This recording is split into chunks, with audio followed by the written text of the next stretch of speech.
کله دا خبره چې میرو ته کله امام پر رکوع شوي به میرو ته کوشش دا غوي چې امام سره پر رکوع شو ملاو شو د رکعات ز امام سره وکړو به دغه د پر میرو ته دا غ تزي کوي چې په جماعت شه په طرف سره ارسه ټول تر پیری جماعت تا ازاغه د جماعت یا بيد بيدو او دلیل میز لورده د خلق توجهات شکوه بدلوه نو دغه برشه مسلم شریف شیا ابو داود شریف شیا د حضرت ابو هريره رضی الله تعالی عنہ روایت تا فرمای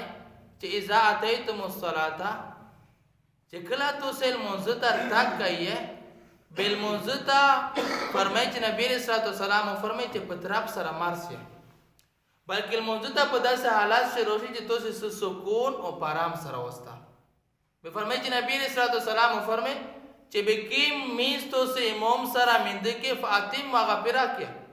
او چې کیم د امام نه رکعت پوتې سم مغزوها بچو کې کزو کې یعنی ورسته ځون ته ګوشو کا خود المنځ د پرا د رکوع من دوره د پرا تراب کولې شه حدیث نه څه دو معنا دو ابو داود شریف شه نبی رسول الله سلام صحابي ته فرمای چې ولاد داود چې بیا د تر رکوع تر پیرا ما چې تو ډېر شوق وي چې امام سره میزو کو بری کی جماعت تا زوړا سا اگر بعد دوه مسله دا غدو چې جماعت ته په طرف نه سره رکوع تا خو خیر رکوع ته روغله امام سره رکوع شامل شله رکوع ته شامل نه ازدار طریقہ دا غدو چې کچره ته دا یقین وي چې زوی الله اکبر یاوي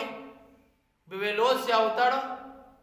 به سبحانك اللهم واوي او امام رکوع نه چیګو به دغه تر کوي الله اکبر واوي لوس وتاړي به غنا بادشاہ کوي سبحانك اللهم واوي به رکوع ته سره خدا کو نو سب ډیره مشکل او د دامر ویج رکوع امام سب کای نو بس دا غدو چې خالی الله اکبر ته وکړو کبه چې د لوس تړل ټیم خو لوس وتاړه به بیا الله اکبر وکړو رکوع ته لوټه او کچره به ټیم نو بعد به چې الله اکبر یو ځلوګه بعد به ډایرک رکوع ته صاحب بیا الله اکبر وکړه د لوس تړل ضرورت یا به نشته دا ځکه چې خالی قیام دا ویل وړه فرض ده کنه لوس تړل خو فرض نه دي کنه واغه چې تو الله اکبر وکړ بیا یو 2 سکند ویل وړه خپل پښه روغه نو دوه سره شدا طریقہ دو چې امام سره پر رکوع